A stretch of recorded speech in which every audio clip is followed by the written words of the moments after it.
All right, y'all. Welcome back. Another episode of Put It On Record, a podcast about DJing, hosted by DJs. I am DJ BERN. Just me this time. Shout out to Recio. Shout out to Don't Fret. Also, there's no guest interview this time. This is really just to keep the meter going, and because I get so many questions about DJing, and there's so many topics in the DJ world, from the technical aspect to the creative aspect and to the business aspect. And I just got to cover these because otherwise I'll just post these online and they'll turn into DJ rants. And there's enough of that online. So if you're watching this on YouTube, we appreciate you. Please like, comment, subscribe if you haven't already.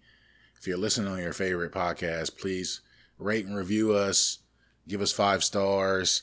If you gain any kind of knowledge or information from this, pass it on to somebody else that might learn from it. Definitely appreciate that. Also, if you're watching on YouTube, I'm going to be looking off to the side because I got a list of topics here. So just bear with me. I'm paying attention to you, I'm sure. First, I want to start by saying shout out to everybody that comes to Love Language. Love Language is a R&B, all R&B party that me, Recio, and Don't Fret throw in Columbus, Ohio. We used to do it monthly. We just now recently found a venue that could suit our needs. Shout out to Cure Coffees and Cocktails in Columbus, Ohio. Last two have been very successful. The next one is Friday, October 3rd. That's OSU Homecoming Weekend. We're kicking things off at Cure. Don't Fret, Recio, myself. They're OSU grads. I was born at OSU Hospital, so I guess I graduated as well in 84. But yeah, pull up. Absolutely free. Absolutely all R&B all night. And no, not just Can We Talk or Candy Rain or Keisha Cole Love. The great songs, but there's a lot more songs that we can play in 5 hours. It's 5 hours? Yeah, it's 5 hours. So we like to get in our bag. All for you. No cover, great drinks, great staff, great venue. Love Language. The first topic I have is about AI and AI usage in the industry that we're in. Quite frankly, please stop using AI for your flyers. I have a background in graphic design. I have my degree in digital design and graphics. I got that specifically so I wouldn't have to pay somebody else to do things like edit these videos or this podcast, or so I can make my own flyers, design my own website, all of that. So whenever I see an AI flyer, there are a couple things that come to mind. First of all, it's usually a terrible, lazy design. So definitely nothing groundbreaking or innovative. It's just you typed in the prompt, you got the images you want, and boom, that's it. I can also almost always tell it's AI just based on the font, because I don't know what sans serif font they use by default, but it's blatantly obvious. And if you're watching on YouTube, I'm gonna try to put this on the screen, an example of the font that they use all the time in AI. And I don't know why I can spot it, but 99 times out of 100, I can spot it right away.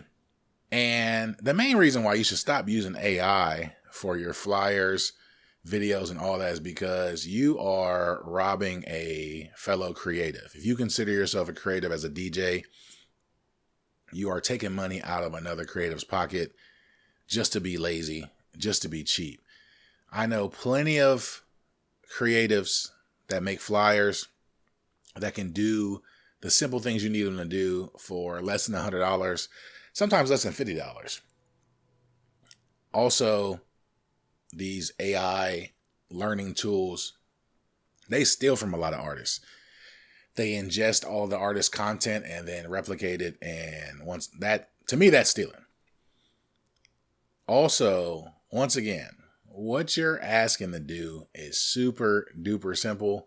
You definitely don't need to take away from another artist. Just pay the artist. Like, paying the artist to me is a form of investing in yourself. Like, if you want to cut corners, then you'll never have the product that you want, the finished product, because you keep cutting corners.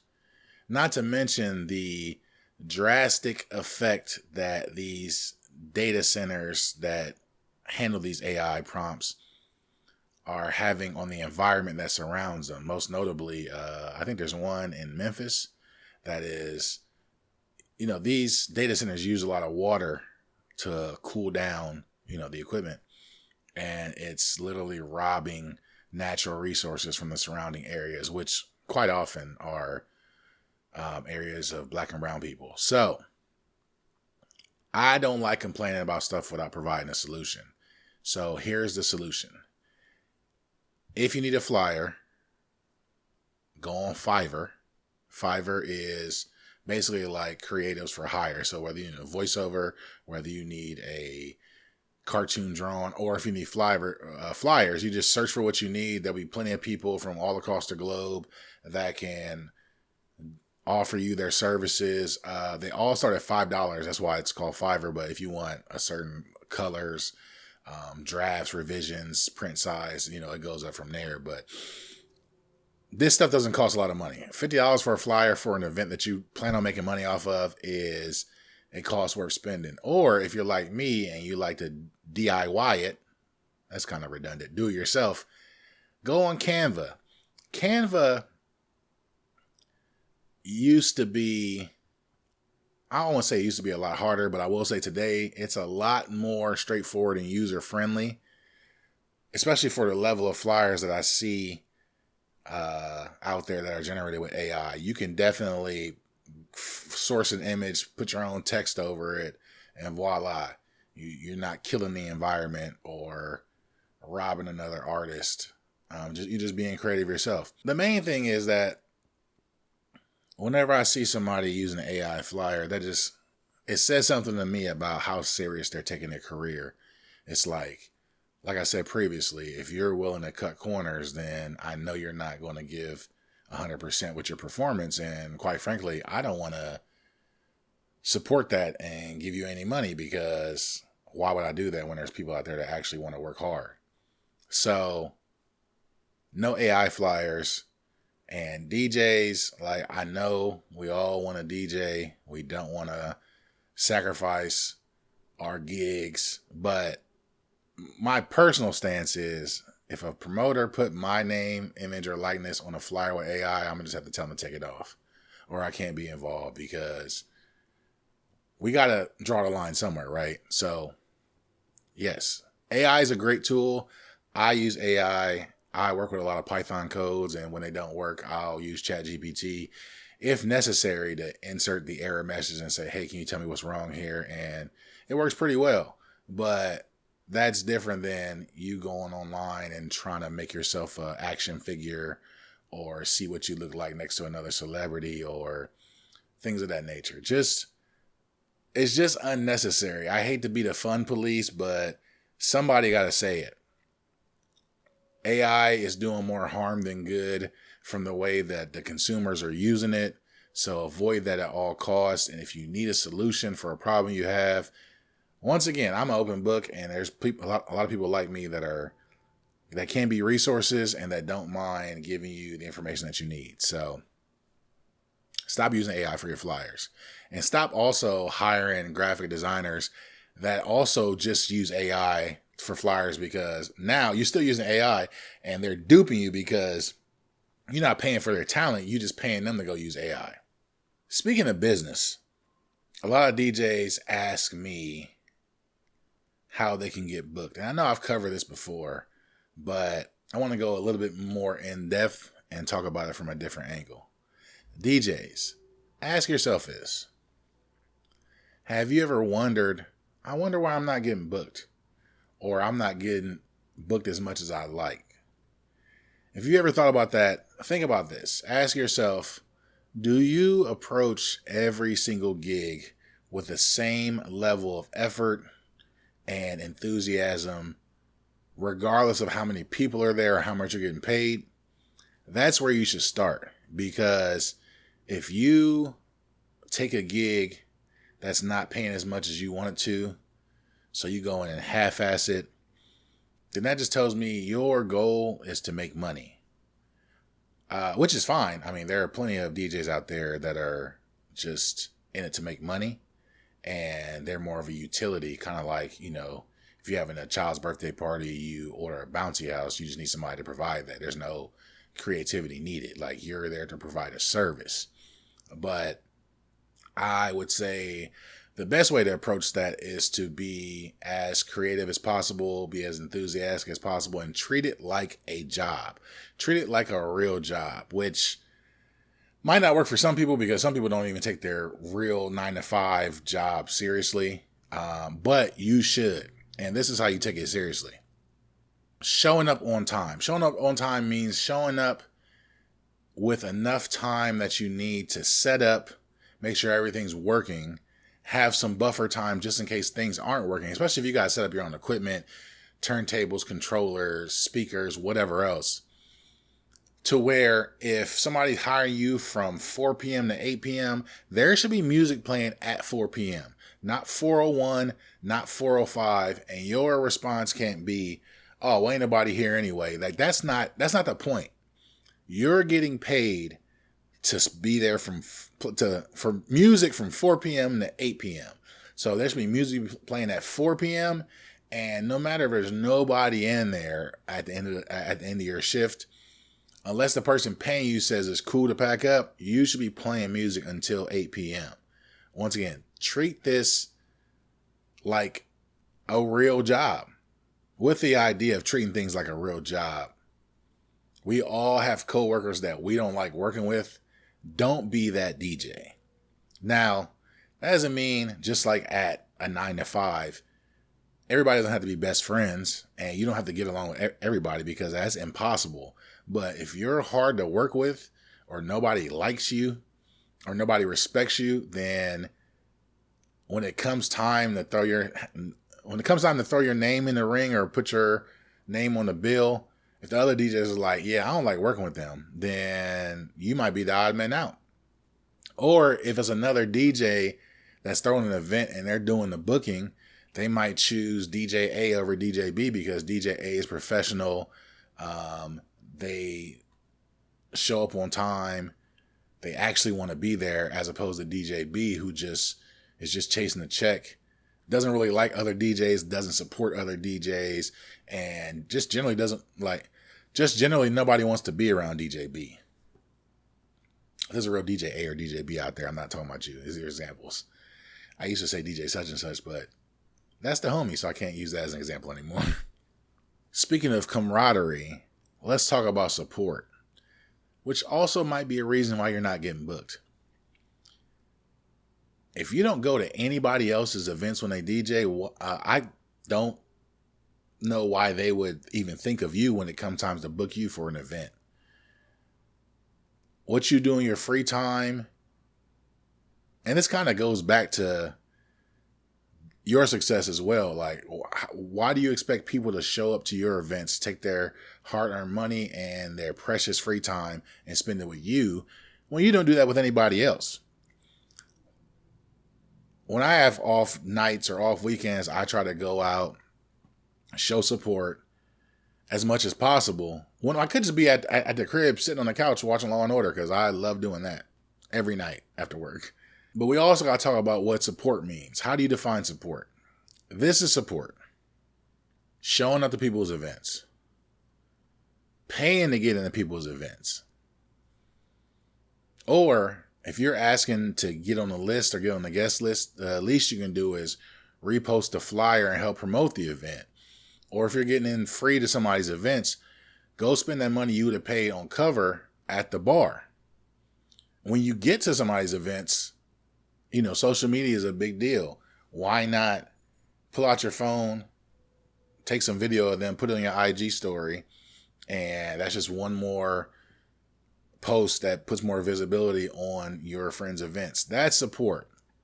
Support is not, hey, you got a list, and then somebody puts you on a list and you don't even show up. Like, you don't even come, or you show up late, you leave early, you don't repost a flyer. That's not support.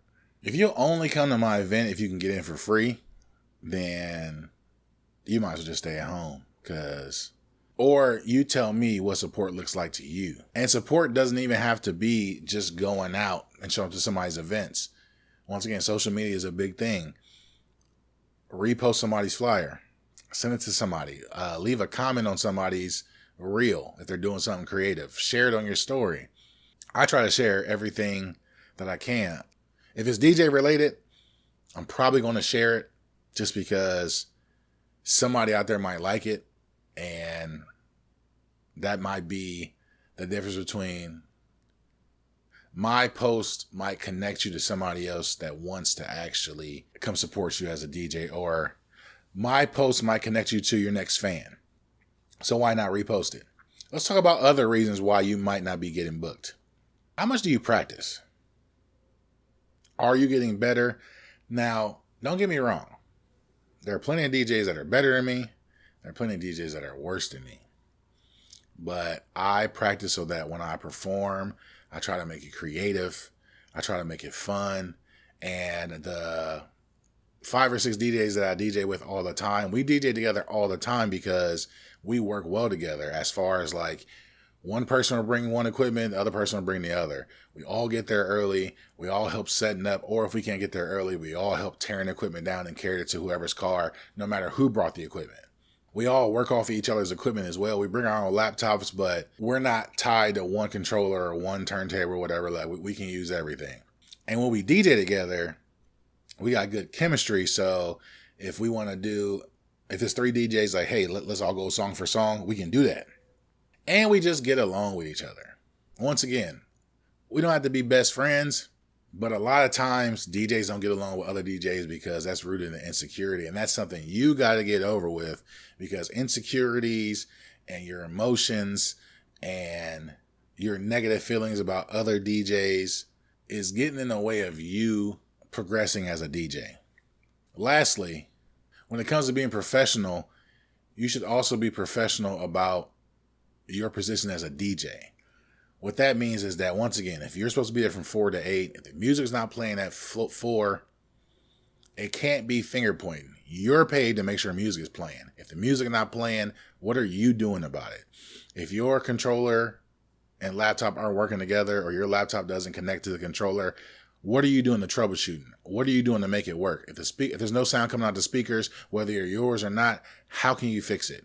Or if the venue provides the equipment beforehand, you got to make sure that when you get there and when you're ready to go at 4 o'clock, that it works. If that means you come in earlier, or you come in earlier in the week or earlier in that day to make sure that your stuff works with that, you got to do that. Because once again, remember, when you're asking somebody to book you, you're asking somebody to give you money. So what are they getting in return for that money? Are you being professional about it? Are they getting their money's worth? Treat this as a business. This is not personal, and this is not a game. You got to understand that all the people that work at the venue, the owners, the bartenders, the security, they're trying to make a living off of that night and off of entertainment. And you are at the center of that. So if you're not professional, if you're not doing your job, you're probably causing other people to not make money. And so why would anybody book you ever again? Friends is friends, fun is fun, but this shit ain't just fun for everybody. Like, take this more serious. Treat every gig as if your life depends on it, because for some people, it does. For the people at the venue that need to pay their rent based on tips, based on how well you play the music, how many people you bring out, you showing up on time, you fulfilling your duty as a DJ, they're either going to be able to pay their rent or not. I remember when I first started DJing, I would beg and plead just to have a gig maybe once every 2 months, maybe even 3. So now when I have a DJ gig, it's not, oh, I got to go DJ. No, I have the pleasure of DJing this weekend. I got the pleasure of people coming out and wanting to spend time with me and wanting to hear me play music. That's the way it should be. If that's not how you look at it, maybe this is not for you. The last topic I want to touch on, and this is something that really applies to everything, is about practice. A problem a lot of DJs run into is that once they start making money, they stop practicing because they feel like what they're doing is good enough to make them money and good enough to get them booked. So they feel like the work is done. I made that mistake for probably the first, 8-10 years of my career. If there's anything I can tell you is, don't be that person. Practice. What you should be practicing is your technical skills. It's how well you can play 2 songs together and transition them. Practice using your equipment knowing the ins and out, once again, knowing what to do when something doesn't work, because it's all on you if it doesn't work. Be versatile, know how to use different equipment, know how to go into different genres. There's other things like reading the crowd. You can't practice reading the crowd at home, but there's all other things you can work on at home. And let me take a second to talk about mashups, because mashups is cool. Mashups are entertaining. They're cool for social media. But honestly, it doesn't take that much technical skill to put two songs together. Because today, they don't even necessarily have to sound good. As long as they elicit some type of emotion when you post it, then people are going to be entertained by it. But that's not the end all be all, because what you're going to do when people don't want to hear mashups, then what? How deep is your catalog? How deep is your bag? How deep is your crates? Your crates aren't just playlists that you have saved in title. Your crates are the libraries that are unique to you and the songs you can reference in a pinch, and know what songs work and what songs don't. And being a student and listening to new music and being able to put that into your bag, into your catalog, and knowing what to play and what not to play. Otherwise, you're going to end up playing the same set every time people see you, and then it's going to get stale. You got to find new ways to be creative and be entertaining when you DJ, as well as sharpen your technical skills. I've been DJing for 18 years, and my scratching is nowhere near where it needs to be, and me playing on vinyl is nowhere where it needs to be. So what do I do on a daily basis? I go in my basement, I work on scratches with both hands, and then I plug up some vinyl and work on playing vinyl, cueing in my headphones, working on that touch needed when you're using vinyl and needles. Practice is important if you actually want to be good at DJing, and it can actually help your career, because two different kinds of people that are going to get you gigs, mainly. It's the crowd and other DJs. And you got to be able to satisfy both. So being overly technical, but having shitty song selection might impress other DJs, but the crowd not feeling it, you're not going to be in demand and people are not going to book you. On the flip side of that, having good song selection and playing the hot music, the crowd might be impressed with that, but if you can't transition, blend, scratch, do none of that, other DJs are going to look at you like, I don't necessarily want to work with that person, or I don't want to give them any gigs. And also, I'm not going to refer you to no gigs if, once again, if you get there and things aren't working and you don't know what to do and you just stand like a deer in headlights, I definitely can't refer you to any venues or any promoters or any gigs, because you're going to make me look bad because you don't know what you're doing. Be able to do both. Be technically sound, be creative, have a good song selection, be easy to work with. These are all going to elevate your DJ career. Last but not least, before I close this out, because I don't know how I talk this much just to the camera. This is awkward. Stop complaining online. I'm going to be honest with you, doggy. Nobody cares. Like, the general public doesn't care about your DJ woes. Go find you a group chat with other DJs and put all your complaints in there. Your complaints, your criticisms, but also make sure you're giving guidance and helping each other out. But keep that offline, because look at social media now. There's enough negative things online, including negative podcasts where DJs just talk about what other DJs are doing that they don't like. Like, I'm tired of hearing that. I don't know about you guys, but we don't care. And plus, I don't know if you noticed this, but being negative all the time online, nobody wants to come out and see you. Now, I'm not saying being fake, but do some self-reflecting. Like, if every time you have something to say about another DJ or another gig or another promoter, it's something negative, what does that say about you? Is there anything positive that you like? Why don't you promote the DJs that you like? Why don't you promote some of the stuff that you're doing that you like? Instead of talking about DJs don't do this, DJs don't do that, that DJ whack, that matchup whack, that. Who cares? I'll put it this way. You want to know what I think about certain parties and certain DJs and certain mashups? I didn't think so. That's why I don't share it, because who cares at the end of the day? All of this is subjective, and all of this is about a matter of opinion. And honestly, what I've noticed is that the DJs that are booked and that are happy and that are secure in what they do and in a position that they want to be in or working towards that, they're not online hating on other people. That's for the people that are struggling to keep up with the changing of the times, the technology.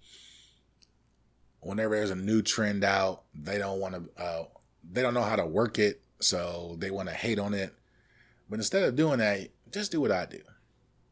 You see something trendy, figure out what people like about it, and figure out how to incorporate that into what you do without compromising your beliefs and how you feel about DJing. And that's it.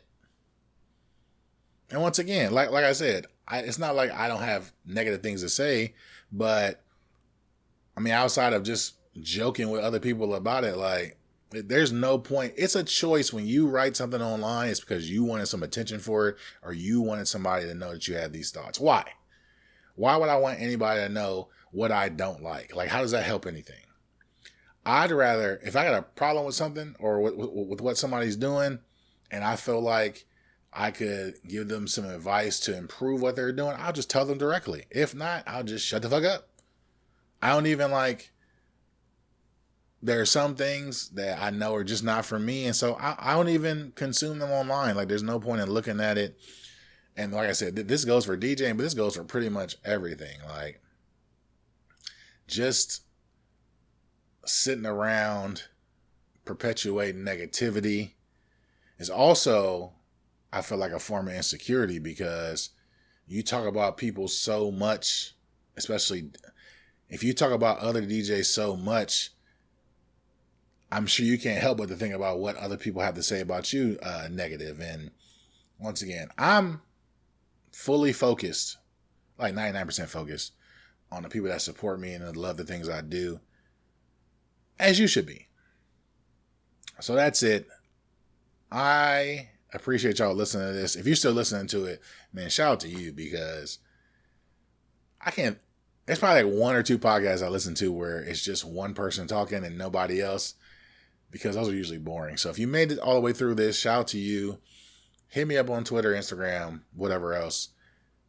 There's some interviews coming. I got some interviews coming down the pipeline for some other DJs from Columbus, Ohio, and national and international. I got a couple of those. And we're just going to keep talking about DJing. And this is really for the DJs. If you have questions, comments, or concerns, hit me up directly. Leave a comment on YouTube. Or just, like I said, hit me up on social media. If there's anybody you want me to interview, let me know. There's nobody out of reach, I feel like, DJ-wise. And like I said, this is mainly to help out other DJs on their journey. So if you got questions, if there's something I need to answer, you let me know, and I'll do my best to get the answer for you. But until then, it's DJ BERN. Shout out to Dope Fred. Shout out to Ricio. Love Language October 3rd.